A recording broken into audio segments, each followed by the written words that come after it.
Salut tout le monde, aujourd'hui nouvelle vidéo sur la transformée de Laplace, donc un corrigé de CCP MP 2011 mathématiques 1, questions 2 à 9.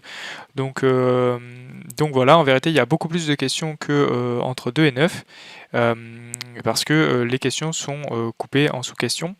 Donc voici la première partie de l'énoncé et voici la seconde partie de l'énoncé. N'hésite pas à mettre sur pause, à lâcher un petit like si tu penses que la vidéo te sera utile et je vais passer directement à la correction. Allez, donc on est parti pour cette question 2A. Donc premièrement, on va montrer que E est un sous-espace vectoriel des fonctions de R plus étoile dans R. Donc premièrement, E est inclus dans f des R plus étoile dans R. La fonction identiquement nulle, elle est bien dans E, donc E ce n'est pas l'ensemble vide. Maintenant, si je prends f et g dans E et lambda dans R, et bien par combinaison linéaire de fonctions qui sont continues, et bien f plus lambda g est également continu. Et de plus, pour x dans R plus étoile et par linéarité de l'intégrale, eh bien, j'ai cette. En fait, je peux décomposer f plus lambda g de t exponentielle moins x de t en deux intégrales. Et comme donc f et g sont dans E, f et g sont intégrales sur R+, on peut passer à la limite pour a qui tend vers plus infini, ce qui montre que la fonction qui est à t va associer f plus lambda g de t exponentielle moins x de t est intégrable, et donc f plus lambda g est bien dans E, et donc on a bien montré que E était un sous-espace vectoriel des f de R plus étoile dans R. Allez, passons à la question 2b et montrons que f est un sous-espace vectoriel de E. Eh bien, premièrement, montrons que f est inclus dans E, qui est en fait le point peut-être le plus difficile de cette question. Donc si je prends f dans grand F et je note grand M un majorant, eh bien pour AB dans R avec A plus petit que B, et si je prends X donc dans l'intervalle AB, eh bien pour tout T dans R, eh bien f de le module, donc la valeur absolue de f de t exponentielle moins x de t est inférieure à m exponentielle moins at. Or, la fonction qui est at va associer exponentielle moins at est intégrable, puisque si je multiplie par t carré exponentielle moins at, ça va tendre vers 0 en plus l'infini. Et donc ça veut dire que exponentielle moins at c'est un petit taux de 1 sur t carré, par théorème de croissance comparée. Et donc ça signifie, en plus de ça, la fonction qui est at va associer exponentielle moins xt f de t est continue. La fonction qui est at va associer exponentielle moins xt f de t est intégrable, et donc f est dans E.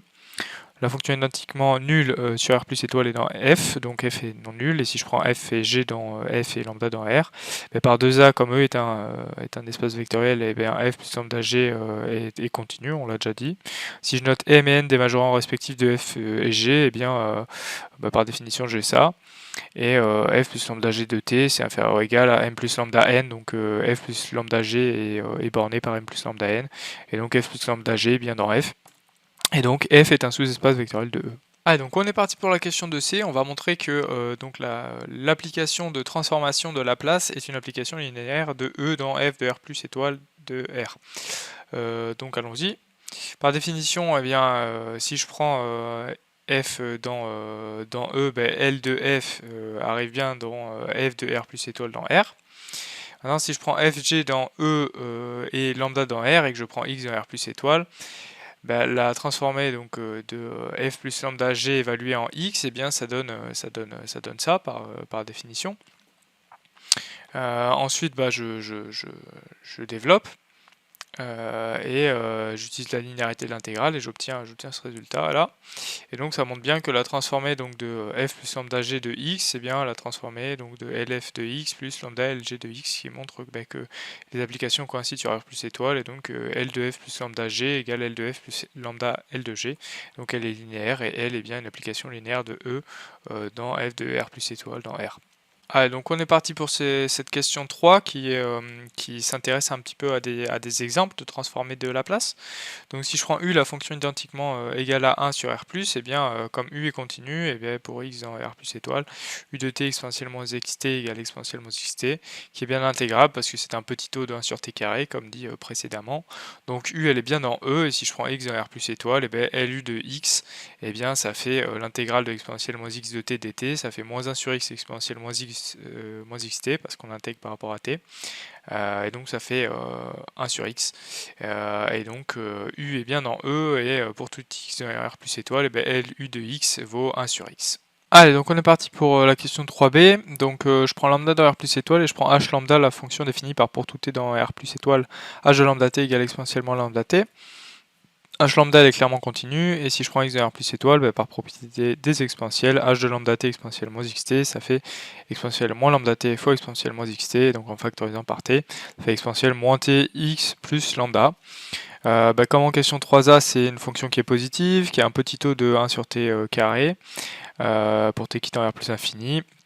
Donc la fonction qui à t va associer h de lambda t exponentielle moins xt, elle est intégrable sur R+, et donc h lambda appartient à E, et on a déjà fait un calcul similaire, il suffit de remplacer t par t plus, x par x plus lambda, et au final on obtient que la transformée donc de la place de h lambda évaluée en x, ça fait 1 sur lambda plus x. Allez, donc on est parti pour cette question 4 qui consiste à étudier le comportement d'une fonction polynomiale fois une exponentielle décroissante vis-à-vis de la transformée de Laplace. Donc si je prends n dans grand N, par croissance comparée, la fonction t puissance n exponentielle moins xt sur 2 tend vers 0 pour t qui tend vers plus infini. Il suffit de prendre la définition quantifiée de la limite pour obtenir que si donc pour tout epsilon dans R plus étoile, il existe a dans R plus étoile, tel que si t est plus grand que a, et bien le t puissance n exponentielle moins xt moins 0 en valeur absolue, inférieur ou égal à epsilon.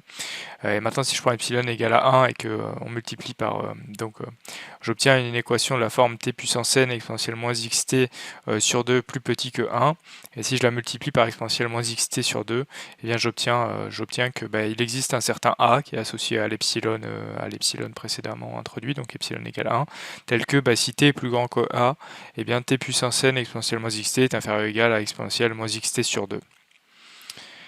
De là, on prend f dans grand E, je prends x dans R plus étoile, et on s'intéresse à la fonction qui à t va associer exponentielle moins xt gn de t, où gn de t c'est t puissance n f de t. Donc par produit de fonctions qui sont continues, cette fonction elle est elle-même continue, et pour t dans R+, si j'utilise le lemme, au voisinage de plus infini, j'ai exponentielle, donc la valeur absolue de exponentielle moins xt t puissance n f de t, qui est inférieure ou égale à exponentielle moins xt fois f de t, et f appartient à E et x sur 2 est plus grand que 0, donc la fonction qui est à t va associer exponentielle moins xt t puissance n f de t est intégrable parce que le membre de droite l'est en fait, et donc on en déduit que pour tout n dans grand N, Gn appartient à E.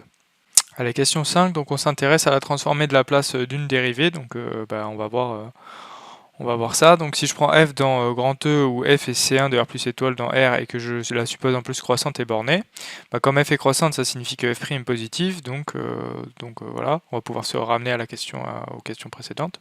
Si je prends x dans R plus étoile, soit a dans R plus étoile, les fonctions qui à t va associer f de t et t va associer exponentiellement xt, elles sont de régularité C1, et on peut intégrer par partie pour essayer d'obtenir le résultat que l'on veut.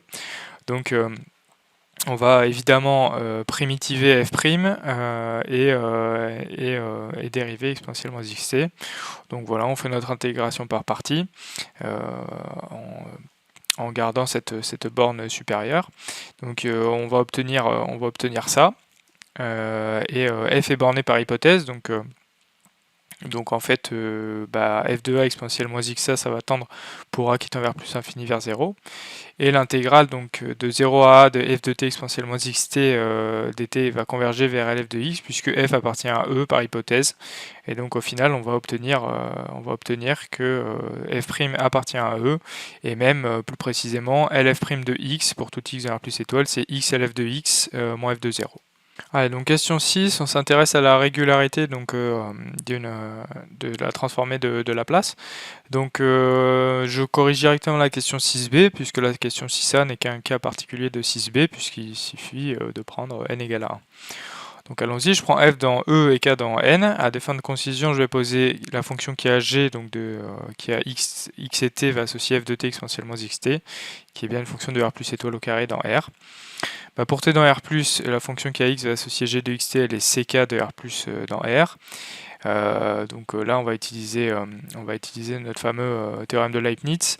On est en train de le préparer. Donc si je prends x dans R plus étoile et t dans R, et que je prends i dans 0, k-1, la dérivée im de g par rapport à x, elle est définie. et même plus précisément, elle est continue, donc la fonction qui est à t va associer cette dérivée par rapport à x, elle est continue par morceau, et intégrale sur R plus étoile, parce que f est borné, et si j'appelle, comment je le montre, en majorant donc, la dérivée im, j'obtiens du coup mt puissance i exponentielle moins xt, donc là j'ai un polynôme fois une exponentielle. C'est un petit taux de 1 sur t carré. Donc on a majoré une fonction à valeur positive par quelque chose d'intégrable, donc il n'y a pas de souci. La fonction qui est à t va associer la dérivée im par rapport à x de g de x de t est bien intégrable sur R plus étoile. Et la fonction qui, donc on fixe x, et la fonction qui est à t va associer la dérivée im de g de xt, elle est continue par morceau, pas de souci. Et maintenant, si je prends la dérivée kim de g par rapport à x, je vais l'encadrer sur cette fois-ci, du coup en prenant x sur un intervalle quelconque de R plus étoile, et j'obtiens que c'est plus petit que mt puissance k exponentielle moins at. J'appelle cette fonction, j'appelle ce nombre phi de t, donc je définis une fonction phi à travers ça. La fonction qui est à t va associer phi de t, elle est bien dépendante de x, continue par morceau sur R plus, et intégrable, puisque petit o de 1 sur t carré, c'est décidément l'argument qui est imparable dans cet énoncé. Et donc pour tout k dans n étoile, pour tout x dans R plus étoile, la fonction qui est à t va associer la dérivée kim de g par rapport à x, elle est bien intégrable sur R plus étoile, et donc l'intégrale associée, elle est de classe ck sur R plus étoile. Donc en fait, lf, pour tout f dans E, elle va être c infini du R plus étoile dans R. Et on vient de démontrer du coup par le théorème de convergence dominée ou le théorème de Leibniz que je peux dériver à l'intérieur du signe intégral, et j'obtiens ça en remplaçant donc par la dérivée. Là j'ai oublié un cas. On a moins 1 puissance n fois l'intégrale de 0 à plus infini dt puissance n f de t exponentielle moins xt dt. Et donc en fait, en utilisant la fonction de l'énoncé, là, le LGN, on a obtenu le résultat voulu. Et c'est vrai pour n égale 0 et aussi pour n égale 1, ce qui permet de traiter la question 6a, et on a bien le résultat voulu. Ok, donc maintenant on s'interroge sur le comportement asymptotique donc de la transformée de Laplace. Donc question 7a, je prends f d'un grand F et je veux calculer la limite pour x qui tend vers plus infini des lf de x. Donc la limite en fait d'une intégrale, c'est bizarre, on aimerait intervertir la limite et l'intégrale comme d'habitude. Donc on a déjà posé la fonction g à la question précédente, on va continuer de l'étudier, et on va essayer de vérifier que le théorème d'interversion peut être utilisé. Donc les hypothèses sont vérifiées. Je fixe x, la fonction qui est à t va associer g de xt, elle est bien continue par morceau. La fonction, si je fixe t dans R plus étoile, la limite pour x qui tend vers plus infini de f de t exponentielle moins xt, elle vaut 0, puisque f est borné, x est plus grand que 0. Maintenant, la fonction qui est à t va associer 0, elle est continue par morceau, il n'y a pas de souci. Maintenant, si je fixe t dans R plus étoile, je prends x au voisinage de plus infini. Si je note m le majorant de f qui existe, parce que f elle est dans grand F, et bien j'ai que f de t exponentielle moins xt est plus petit que m exponentielle moins at, ça c'est une fonction phi. Phi elle est indépendante de x, continue par morceau, clairement intégrable car elle est positive et petit o de 1 sur t carré. Je peux appliquer le théorème de convergence dominée pour permuter la limite et l'intégrale et obtenir que du coup j'ai pour tout f dans grand F la limite de la transformée de Laplace en x tend vers 0 en plus infini. On a trouvé ce résultat en particulier sur les exemples de la question 3. Allez, donc on est parti pour la question 7b. Donc si je prends f d'un grand F que je suppose de classe C1 croissante, par la question 5, on sait que x lf de x égale lf' de x plus f de 0. F' est continu, borné sur R+. Donc l'application de 7a, la question 7a, elle permet d'obtenir que j'ai la limite de ce terme-là qui tend vers 0 en plus l'infini, et donc Si je passe à la limite, j'ai que pour tout f qui est borné croissante dans f, la limite de x et f de x égale f de 0. Allez, question 8, on va prouver le théorème de la valeur finale. Donc si je prends f d'un grand F qui est continu sur R+, et que je suppose que la limite pour x qui tend vers plus infini de f égale à L, la définition quantifiée de la limite, ça donne que, bon, on l'a déjà vu, voilà ce que ça donne. Maintenant, j'ai fixé epsilon dans R plus étoile tel que donc je fais correspondre à un certain A, tel que si x est plus grand que A, j'ai en particulier f de t inférieur ou égal à L plus epsilon, c'est que cette inégalité-là qui va nous intéresser. Sur A plus infini, f elle est bornée par L plus epsilon, par hypothèse, parce qu'on vient de faire ça. Et si on regarde de l'autre côté, parce que là on a sur A plus infini, mais maintenant il faut regarder sur 0A si elle est bornée en fait, eh bien tout à fait. F elle est continue sur le segment 0A, donc elle est bornée, elle atteint ses bornes. Maintenant si je pose M, ce qui borne F sur 0A, si je pose du coup le maximum entre m et L plus epsilon, ça va toujours borner f. Donc f elle est continue sur R+, par hypothèse, et on en déduit que f est dans grand F. Allez, question 8b, donc si je prends n une suite de réels strictement positifs qui convergent vers 0, n dans grand N, je prends Hn, la fonction qui est définie dans l'énoncé, par définition, An LF de An, ça fait An, donc l'intégrale de cette exponentielle-là décroissante. Donc voilà, on fait le changement de variable t égale x sur an. Donc licite, pourquoi? Parce que les an ne s'annulent jamais par hypothèse. Un tel changement est affine, donc c'est 1, donc il n'y a pas de problème, et on précise l'élément différentiel, donc dt c'est dx sur an. Et je fais mon changement de variable très gentiment. Je remplace t par x sur an, dt, etc. Et j'obtiens du coup que ça fait exponentielle moins x f de x sur an dx. Et ça, du coup, c'est exactement ce qu'on voulait. J'ai bien, pour tout n dans grand N, an lf de an. C'est l'intégrale de 0 à plus infini de hn de x dx. Donc on est parti pour la question 8c. Donc on veut trouver un équivalent de an lf de an pour n qui tend vers plus infini. Mais pour ça, par la question précédente, on veut cette limite-là pour n qui tend vers plus infini. Donc en fait, on veut cette limite de cette intégrale-là pour n qui tend vers plus infini. Donc on aimerait bien permuter la limite et l'intégrale. Donc on va essayer d'utiliser un théorème d'interversion limite intégrale. Et comme d'habitude, on va vérifier que les hypothèses sont bien vérifiées. Donc pour tout n dans grand N, Hn elle est bien continue par morceau sur R+. Maintenant, pour n qui tend à plus infini, sa limite de hn de x, c'est exponentiellement x fois la limite de f de x sur an. Et ça, on montre que c'est égal à L. Pourquoi? Parce que an tend vers 0, donc x sur an tend vers plus infini, pour n qui tend vers plus infini. Et on utilise la caractérisation séquentielle de la continuité de f, et le fait que f de x tend vers L pour x qui tend vers plus infini par hypothèse. Donc voilà, pour cette limite à l'intérieur de l'intégrale. Maintenant, pour n dans grand N, hn de x, c'est exponentielle moins x, f de x sur an, qui est inférieur à exponentielle moins xm, puisque par la question 8a, f est borné sur R+.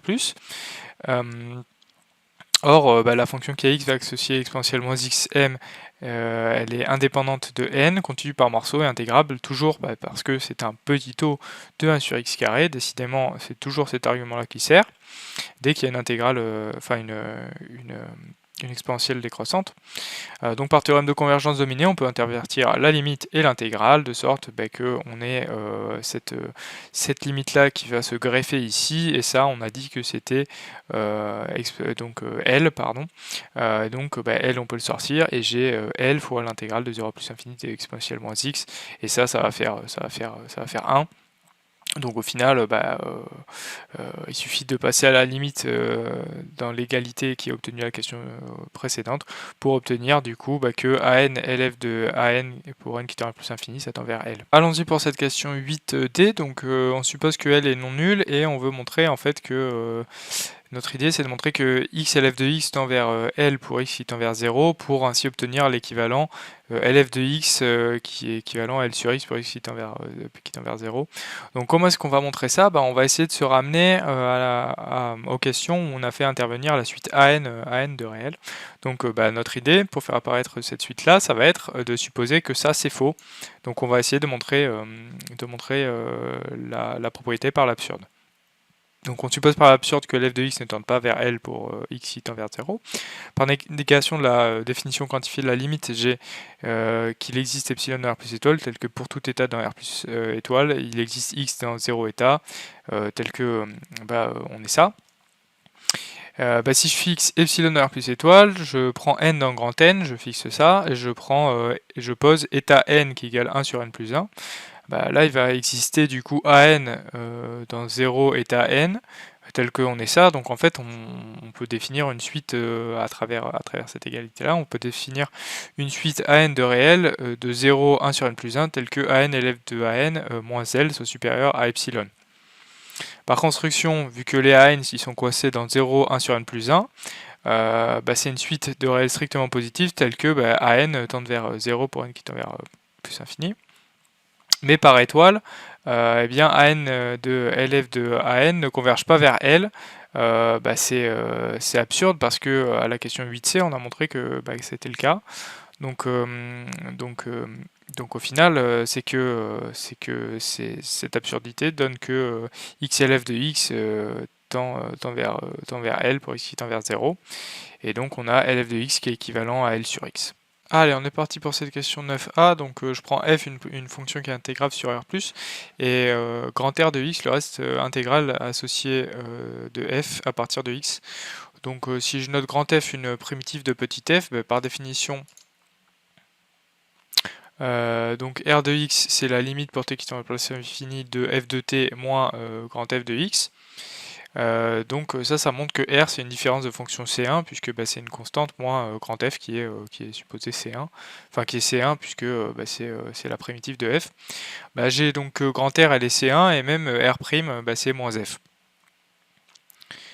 Maintenant il faut justifier que LR existe, donc par définition R de t tend vers 0 pour t qui tend vers plus infini.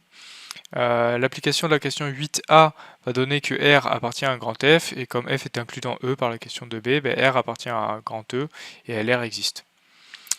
Maintenant, si je prends x dans R plus étoile, x et LR de x, c'est x, du coup, fois l'intégrale de 0 plus infini de R de t exponentielle moins xt. Donc en faisant rentrer le x à l'intérieur, j'obtiens cette intégrale-là.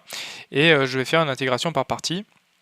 Je vais du coup dériver R et primitiver le reste.